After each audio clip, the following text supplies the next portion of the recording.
इस महीने को हम जागृति का महीना कह रहे हैं। जागृति का अर्थ है कि परमेश्वर के निकट आए। और आज हम प्रार्थना के बारे में अध्ययन करेंगे। आने वाले रविवार को हम अलग अलग विषयों पर देखेंगे जो हमारी जागृति के लिए बहुत ही महत्वपूर्ण हैं। जागृति जब ये आत्मिक रीति से होती है तो ये हमारे जीवन के दूसरे भागों पर प्रभाव डालती है। ये हमारे जीवन की सारी बातों पर प्रभाव डालती है। आमेन। प्रार्थना मायने रखती है। परमेश्वर चाहते हैं कि हम प्रार्थना करने वाले लोग हो। चलिए एक साथ कहते हैं, प्रार्थना मायने रखती है। प्रार्थना का जीवन ये तो सामान्य रूप में ऐसा जीवन है जो समर्पित है सर्वशक्तिमान परमेश्वर के उद्देश्यों के लिए। ये कहती है, प्रभु मैं ऐसा व्यक्ति होना चाहता हूं जहां पर मेरे जीवन में आपकी इच्छा पूरी हो। 2 चरित्रों के बारे में आज बताऊंगा और फिर हम एक साथ प्रार्थना करेंगे। इस पूरे महीने आप कोशिश कीजिए कि आप बिल्कुल न चूके जो हम वचन से अध्ययन करते हैं और उसके अनुसार काम करते चले जाएं। आप कैसे आत्मिक हो सकते हैं, ये केवल धार्मिक होने से अलग है। आत्मिकता और आस्था ये दोनों अलग है। देखिए, आस्था में प्रार्थना तो होती है जो कि डिवोशन का वो समय है, आधे दिल से या पूरे दिल से आप इसे कुछ भी करके करते हैं। आत्मिकता ये तो केवल उस डिवोशन के समय के बारे में नहीं, लेकिन ये परमेश्वर के साथ नज़दीकी संबंध के बारे में है। और ये तो हमेशा पूरे दिल से होती है और पूरी ईमानदारी से आप ये काम करते हैं और आप जानते हैं आप परमेश्वर के साथ में जुड़ गए हैं। आमीन। आस्था तो मैं सोचता हूँ सब केवल मसीह होने से हटकर परमेश्वर की संतान हो जाएं। मसीह लोग शायद महीने में एक बार चर्च में आएंगे, लेकिन प्रभु की संतान हर रविवार आएंगी। अब बाइबल हमें बताती है कि परमेश्वर चाहते हैं कि हम प्रार्थना करने वाले लोग हो। चलिए फिर कहते हैं, परमेश्वर चाहते हैं कि हम, ये केवल आस्था के कारण नहीं, लेकिन प्रार्थना परमेश्वर के साथ का संबंध है। तो चलिए एक वचन देखते हैं, उसके बाद आप जानेंगे हम कौन सी कहानी कह रहे हैं। पहला शमूएल अध्याय 1 और वचन 12। जब वो यहोवा से ऐसी प्रार्थना कर रही थी तब एली उसके मुंह की ओर ताक रहा था। हन्ना मन ही मन प्रार्थना कर रही थी। उसके होंठ हिलते थे परंतु उसका शब्द सुनना पड़ता था। इसलिए एली ने सोचा कि वो नशे में है। ये कहानी क्या है? हन्ना को विवाह के बाद कोई संतान नहीं हुई, तो उसने निर्णय लिया कि वो परमेश्वर के भवन में जाएगी और सर्वशक्तिमान प्रभु से प्रार्थना करेगी। वो परमेश्वर के भवन में जाती है और वो वहाँ प्रार्थना में बैठी होती है। और बाइबल हमें बताती है कि एली महायाजक वहां कुर्सी पर बैठा हुआ था। सारे विवरण को बहुत ही गौर से सुनिए, क्योंकि सच में संदेश तो इस पूरे विवरण में है। एली महायाजक वो वहां पर बैठा था एक कुर्सी पर, वहां परमेश्वर के भवन में। जानते हैं, हन्ना समझ चुकी थी कि कुछ न कुछ गलत है, क्योंकि जब आप निर्गमन की किताब का अध्ययन करते हैं, जब परमेश्वर ने भवन बनाने के बारे में आज्ञा दी तो वहां पर मेज थी, वहाँ पर दीवट था और प्रभु के लिए वो धूप जलाते थे। वहाँ पर बहुत सी चीज़ें थी, लेकिन एक फर्नीचर जो वहाँ भवन में नहीं थी वो तो एक कुर्सी थी। परमेश्वर ने कभी नहीं कहा कि कुर्सी रखो। सच में परमेश्वर ने कुर्सी को टाल दिया। परमेश्वर ये चाहते थे कि याजक मेरी उपस्थिति में आए, उसे कुर्सी पर बैठने की जरूरत नहीं, वो खड़े रहें, सेवकाई पूरी करे और चले जाए। तो वहां कुर्सी नहीं थी, लेकिन जब हन्ना परमेश्वर के भवन में आई तो उसने वहां कुर्सी को देखा।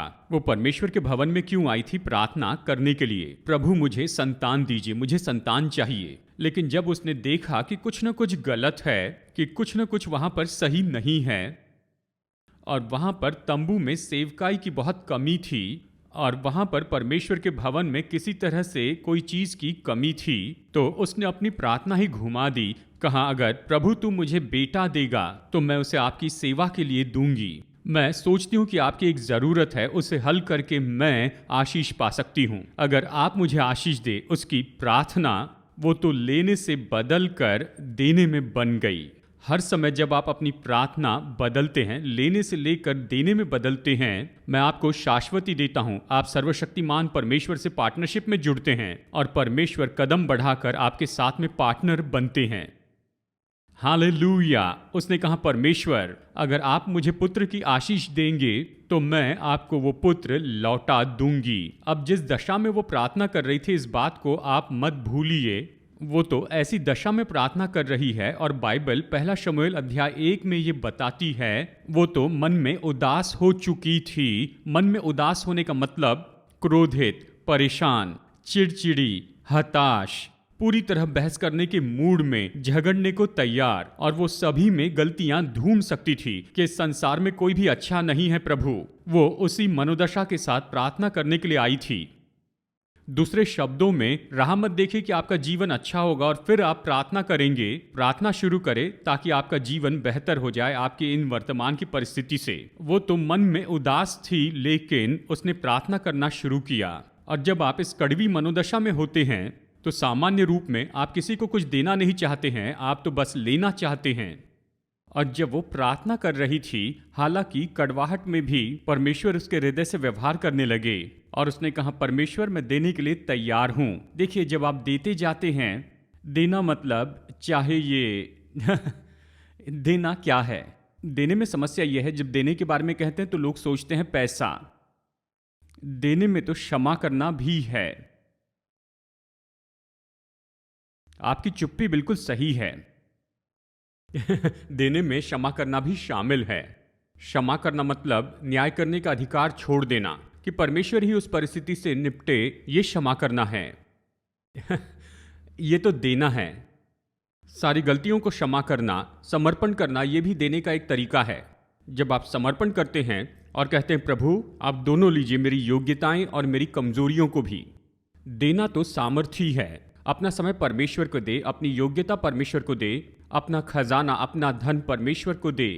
क्योंकि जब आप देते हैं तो ये परमेश्वर के लिए प्रेम और आदर दर्शाना होता है।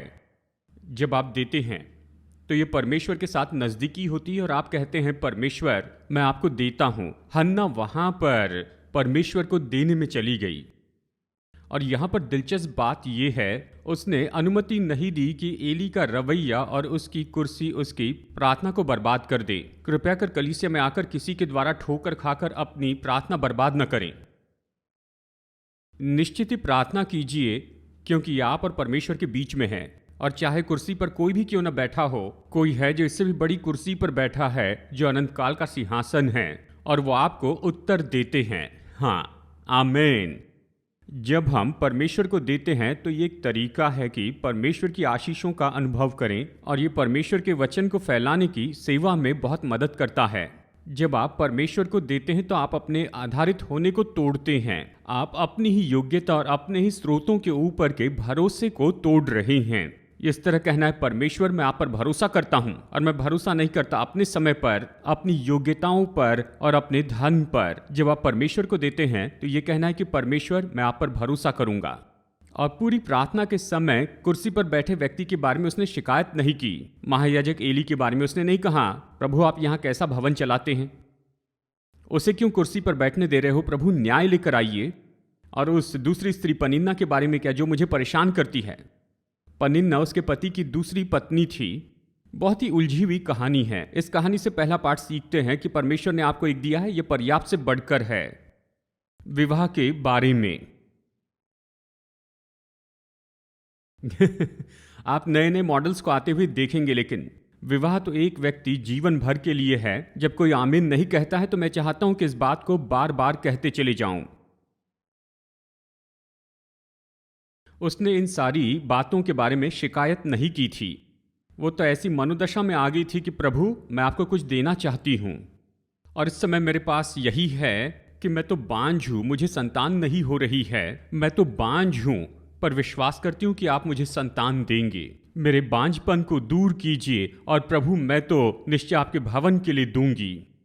मैं आपके नाम को धन्य कहूंगी। उसकी प्रार्थना ने कुर्सी पर बैठे हुए गड़बड़ी में लाया, जिसे महायाजक होना चाहिए था। उसे प्रार्थना समझनी चाहिए थी, लेकिन उसने स्त्री को देखा। यह मुझे अजीब सी लगती है, एली वहां कुर्सी पर बैठकर उस स्त्री को क्यों देख रहा था? वो वहां बैठकर उसके होठों को देख रहा था।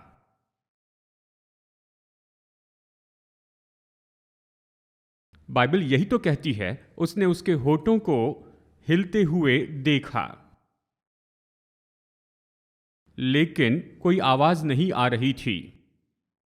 मैंने ये स्कूल के दिनों में किया, जब टीचर ने कहा सबको गाना होगा और मुझे पता नहीं था कि गीत कौन सा है। संडे स्कूल में मैंने ये किया है। टीचर ने कहा सभी को गाना है और आपको गीत पता नहीं तो बस खड़े हो जाते हैं, मुंह हिलाते हैं, बहुत समय पहले मैं वायलिन सीखता था बैंगलोर स्कूल ऑफ म्यूजिक में। उन्होंने हमें रखा अलाइन डी फ्रांस में किसी प्रोग्राम में। मैं तो उपवास प्रार्थना में जुड़ा था और मेरे पास समय नहीं था कि प्रैक्टिस करूं, और मैं तो सच में भूल गया कि मैं उसमें जुड़ा हूं। जानते हैं, रिसाइटल। तो जब मैं वहां पहुंचा, हाँ, ये मेरे बचपन की बात है, जब मैं वहां पहुंचा तब मैंने जाना। अच्छा हुआ कि वायलिन लेकर गया था। वहां पर मेरे टीचर ने मुझसे कहा, तुम अभी आ रहे हो, तुम्हें यहाँ पर 15 मिनट पहले आना था। तभी मुझे याद आया, मुझे प्रैक्टिस के लिए यहाँ पर पहले आना चाहिए था। मैंने कहा ठीक है। उसने कहा कोई बात नहीं, स्टेज पर चले जाओ। मैंने अपना बॉक्स खोला और स्टेज पर चला गया और मैंने वायलिन बजाया। सबने सराहना की। मैं एक बड़े गैंग का भाग था। मैंने बजाया और उस एक दिन मैंने 100% परिश्रम करके बजाया, क्योंकि मुझे निश्चित करना था कि बाब स्ट्रिंग को टच नहीं होना चाहिए। मैं बाब को घुमा रहा था केवल स्ट्रिंग्स के ऊपर ही, इतने करीब कि लोग सोचे कि मैं बजा रहा हूं, लेकिन उसमें ऐसे माइक्रोन थे कि उससे आवाज नहीं आ रहा था।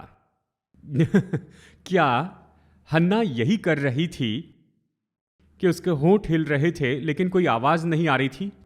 क्या वो केवल अपनी धार्मिक ड्यूटी करने की कोशिश कर रही थी कि चर्च में उसे कुछ करना है? नहीं नहीं नहीं। सच में क्या हो रहा था? आत्मा के द्वारा प्रार्थना में उसकी अगुवाई हो रही थी। क्या हम सच में असली जागृति चाहते हैं तो पवित्र आत्मा को हमारी प्रार्थना में अगुवाई करने दे। रोमियो अध्याय 8 और बाइबल कहती है वचन 26 में, इसी रीति से आत्मा भी हमारी दुर्बलता में सहायता करता है, क्योंकि हम नहीं जानते कि प्रार्थना किस रीति से करना चाहिए।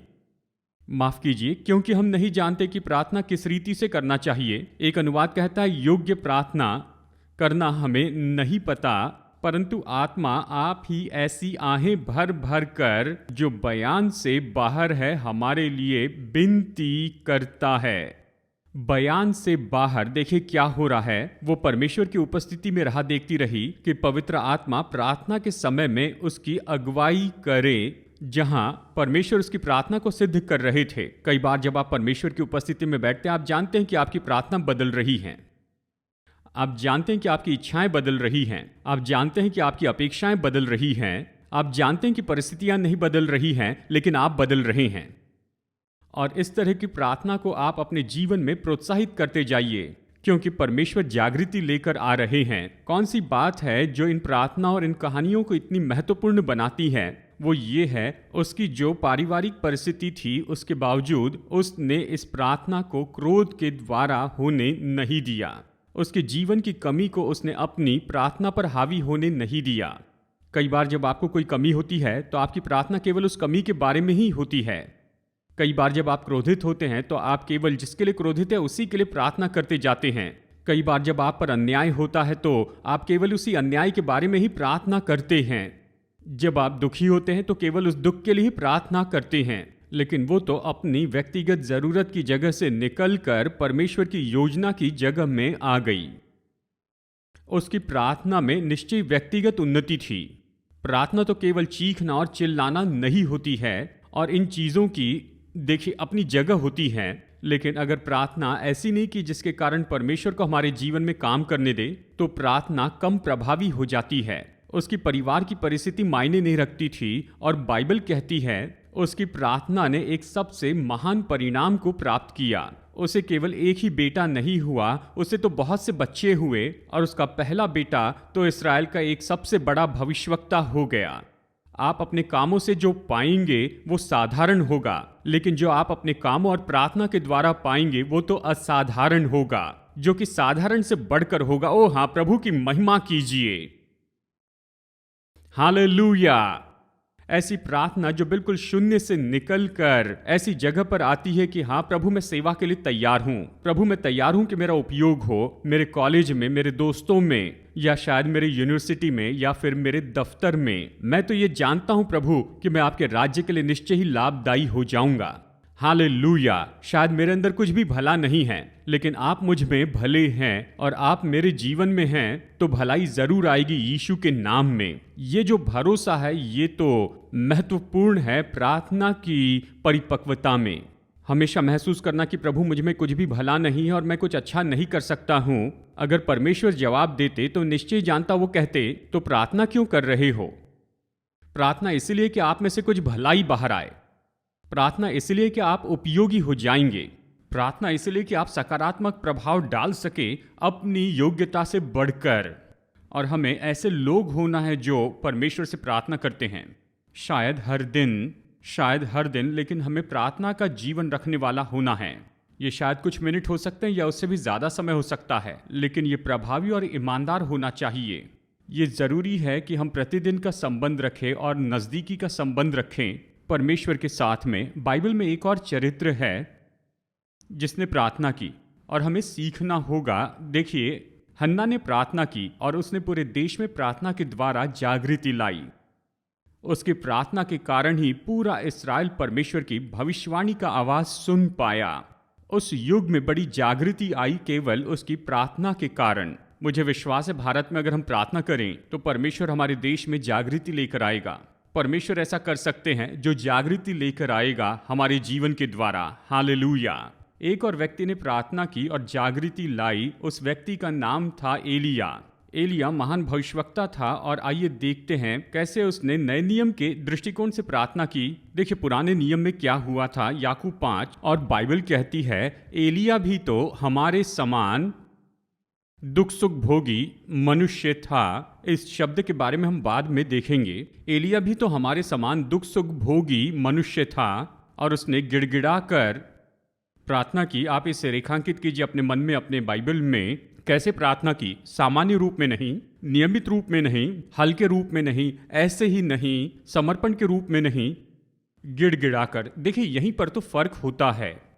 बाइबल ये नहीं बताती कि हन्ना ने कितने समय प्रार्थना की या एलिया ने कितनी प्रार्थना की। ये समय जो है बड़ा क्राइटेरिया नहीं है। ये महत्वपूर्ण है लेकिन ये सबसे महत्वपूर्ण बात नहीं है।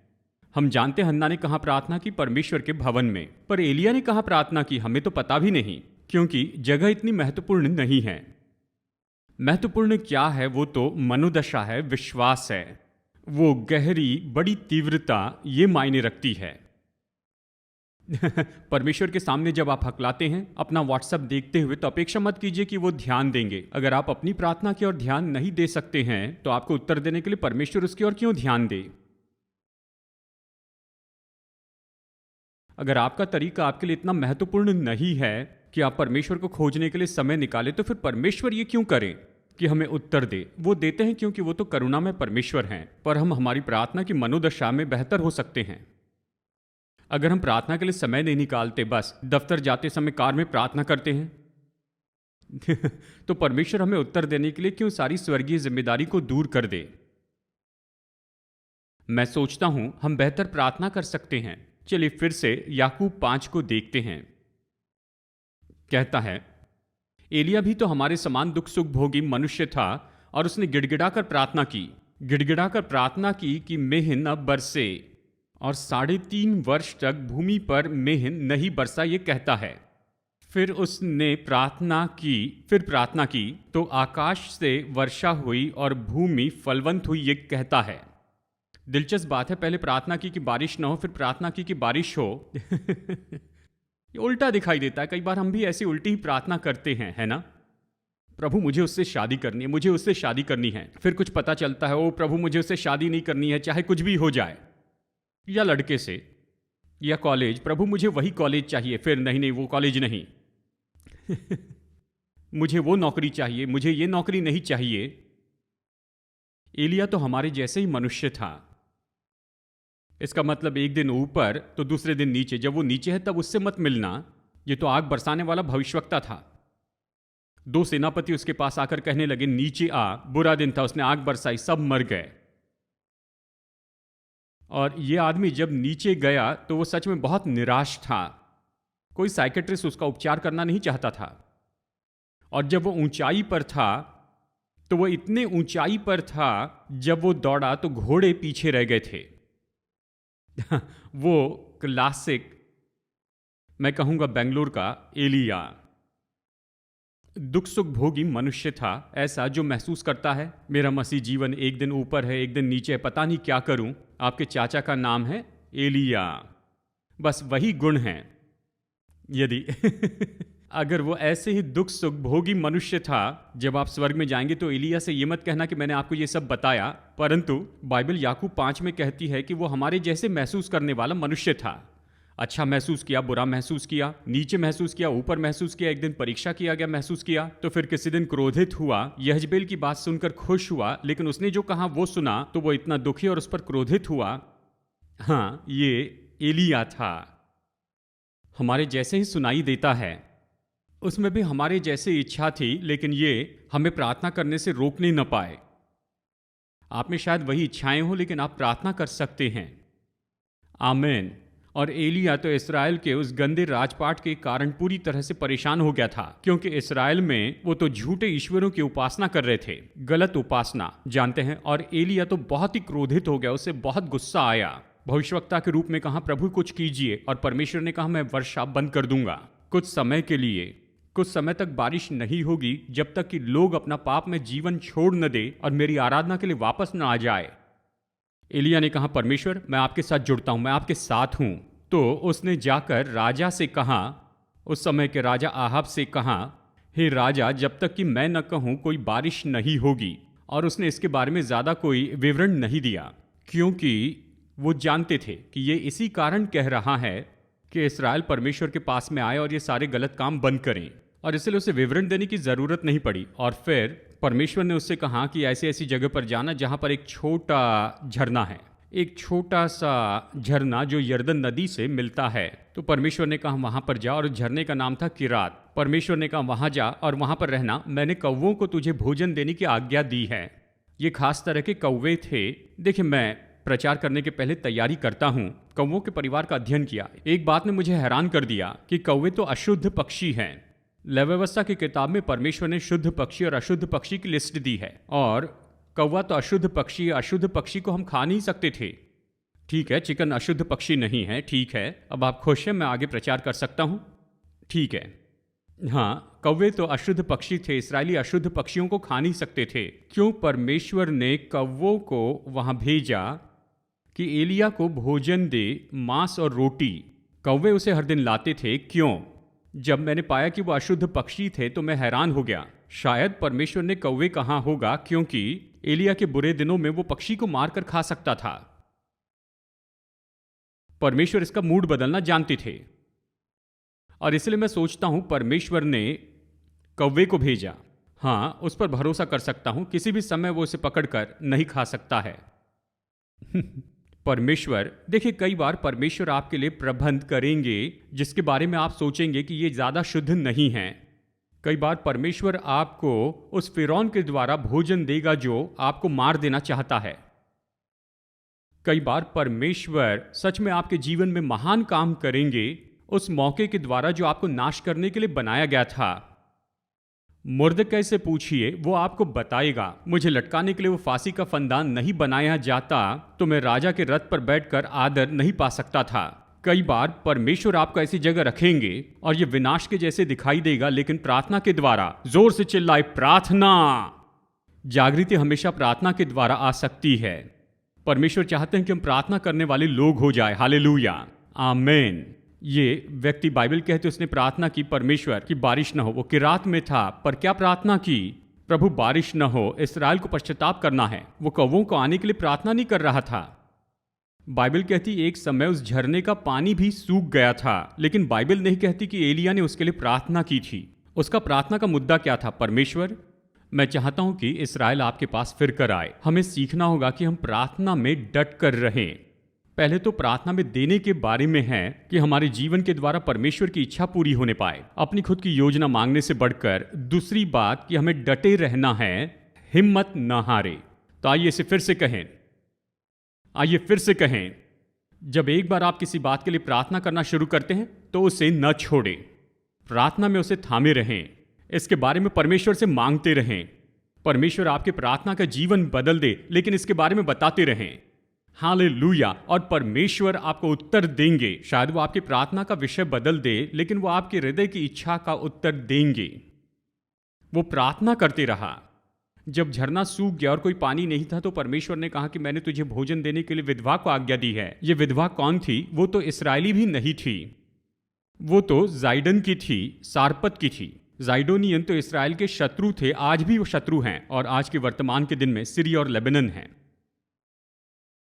परमेश्वर ने कहा वहां जाओ।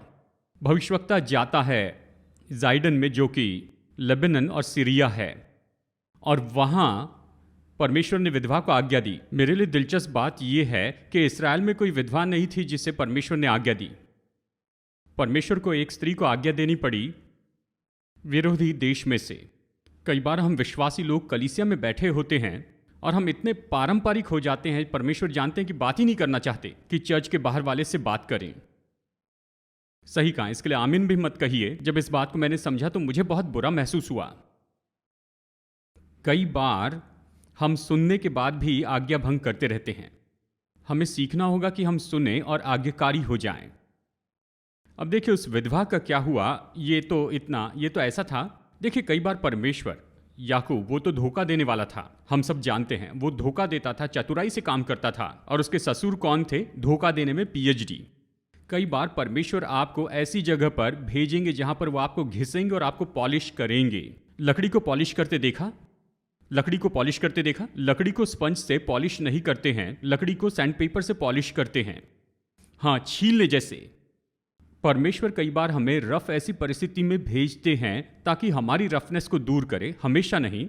हमें बदलने का परमेश्वर का पहला तरीका है प्रभु का वचन। अगर नहीं सुनेंगे तो वर्कशॉप शुरू होगा। परमेश्वर ने इस उतार चढ़ाव और दुखी और खुश होने वाले एलिया को कहां भेजा? बहुत ही निराश स्त्री के पास में जो आत्महत्या करना चाहती थी। वो मरने के लिए खाना चाहती थी। आपको याद है एलिया उससे पहली बार मिला और कहा, हे नारी क्या कर रही हो? तो उसने कहा, मैं लकड़ियां बीन रही हूं, बस थोड़ा सा आटा मेरे पास बाकी है, मैं आखिरी रोटी बनाकर मरना चाहती हूं। उसने ये नहीं पूछा तुम कब मर रही हो। वो ऐसा करना चाहती थी, वो आत्महत्या करना चाहती थी, वो दुखी थी, इतनी निराश थी। एलिया ने कहा, हे नारी तुम नहीं मरोगी। मैं इसराइल से बिना वीसा और पासपोर्ट के यहां पर नहीं आया। मैं दुश्मन देश में ऐसे घुसपैठ करके यहाँ पर रहने के लिए नहीं आया हूँ कि तुम्हारा फ्यूनरल करूँ। मैं यहाँ खाने के लिए आया। तुम्हें जीवित रहना होगा। तुम्हारा तेल और आटा बारिश आने तक कभी खत्म नहीं होगा। देखिए फिर से यहाँ दिलचस्प बात यह है, एलिया ये प्रार्थना नहीं कर रहा कि प्रभु कल सुबह आटा बढ़ा देना, तेल बढ़ा देना। नहीं, वो प्रार्थना कर रहा है प्रभु जब तक पश्चाताप नहीं, कोई बारिश नहीं। वो प्रार्थना में डट कर बना रहा। उसकी व्यक्तिगत जरूरतें प्रभाव नहीं डाल रही थी उसके जीवन पर परमेश्वर की बड़ी बुलाहट पर। व्यक्तिगत जरूरतों के लिए प्रार्थना करनी है। यीशु ने हमें प्रार्थना करना सिखाया। उसने कहा, हे हमारे पिता तू जो स्वर्ग में है, तेरा नाम पवित्र माना जाए, तेरा राज्य आए, जैसे तेरी इच्छा स्वर्ग में पूरी होती है पृथ्वी पर भी हो। रोज की रोटी तू आज हमें दे। व्यक्तिगत जरूरतों के लिए परमेश्वर से मांगना गलत नहीं। व्यक्तिगत जरूरतों को परमेश्वर से मांगिए, लेकिन उसमें फंस कर मत रहिए। अपनी प्रार्थनाओं को केवल उसी के साथ खत्म न करें। आगे बढ़कर तेरा राज्य आए में चले जाएं, तेरी इच्छा पूरी हो। और एलिया प्रार्थना करते रहा। और अब परमेश्वर एलिया से कहता है, दिखाने का समय आ गया। इस्राएल तो पश्चाताप के मूड में है, वापस जाओ। तो फिर वो इस्राएल में लौट आता है। इस बीच उस विधवा के घर में बड़े महान काम हुए। उसका थोड़ा आटा बढ़ता गया। हर सुबह जब वो जार खोलती और आटा वहां पर था, जब भी वो दूसरा जार खोलती तो वहां पर और तेल था। कई बार परमेश्वर ऐसे महान काम करते हैं।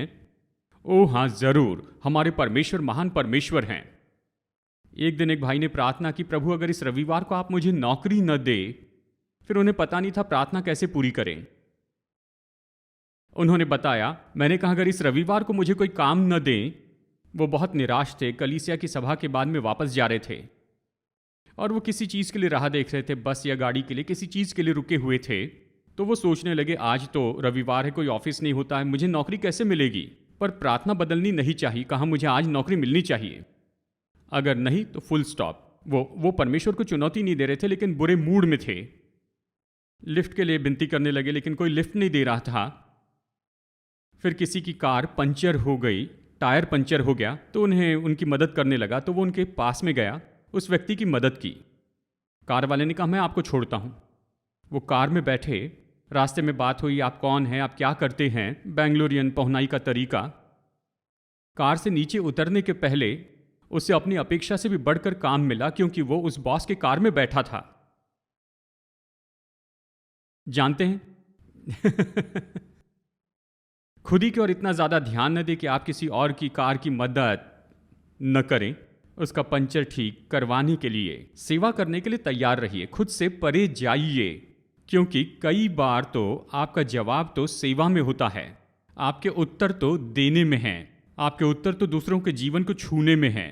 हालेलुया! क्या मैं यहाँ पर किसी की मदद कर रहा हूँ? और बाइबल कहती है एलिया प्रार्थना करते रहा और परमेश्वर ने कहा इस्राएल में वापस जा। लेकिन उस समय तक वो स्त्री का बेटा मर गया था, फिर जीवित हुआ। एलिया ने बड़े काम किए और फिर वो इस्राएल में लौटता है। मुझे शब्द पसंद है, वो वापस गया, यानी कि वे सब वापस गए। हालेलुया! धन्यवाद यीशु। आपको परमेश्वर से विश्वास योग्य रहना है कि आप विधवा के साथ में रहें और उसके घर में आटे और तेल की रोटी खाई, लेकिन जब जाने की बात आती है तो वैवाहिक स्तर नहीं बदलता है, नैतिकता नहीं बदलती है।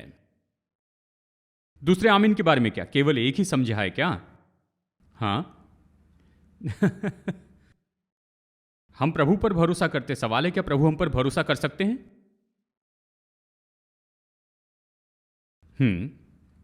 ठीक है। वो इस्राएल में लौट जाता है और इस्राएल में जाकर राजा आहाब से कहता है कि करमेल पर्वत पर मिलते हैं, हम प्रार्थना करेंगे। किस लिए प्रार्थना? और उसने टूटी हुई वेदी को फिर से बनाया, क्योंकि अच्छी प्रार्थना के लिए बलिदान चाहिए, देने का बलिदान, समर्पण करने का बलिदान। बस उसने एक ही प्रार्थना की, परमेश्वर आग बरसा और साबित कर कि तू ही परमेश्वर है। और आकाश से आग बरसी और सारे बलिदान को भस्म किया और सारे इस्राएली ये चिल्लाने लगे यहोवा ही परमेश्वर है, यहोवा प्रभु ही परमेश्वर है, यहोवा प्रभु। और वो सब चिल्लाने लगे, यानी वहां पर बहुत ज्यादा उत्साह था। अब एलिया प्रार्थना करने के लिए जाता है और राजा से कहता है जबकि इस्राएल ने पश्चाताप किया है तो निश्चय ही बारिश होने वाली है। और वो करमेल पर्वत पर प्रार्थना करने के लिए जाता है। हे पिता बारिश भेजिए, प्रभु बारिश भेजिए। 3.5 साल तक प्रार्थना की थी कि बारिश ना हो।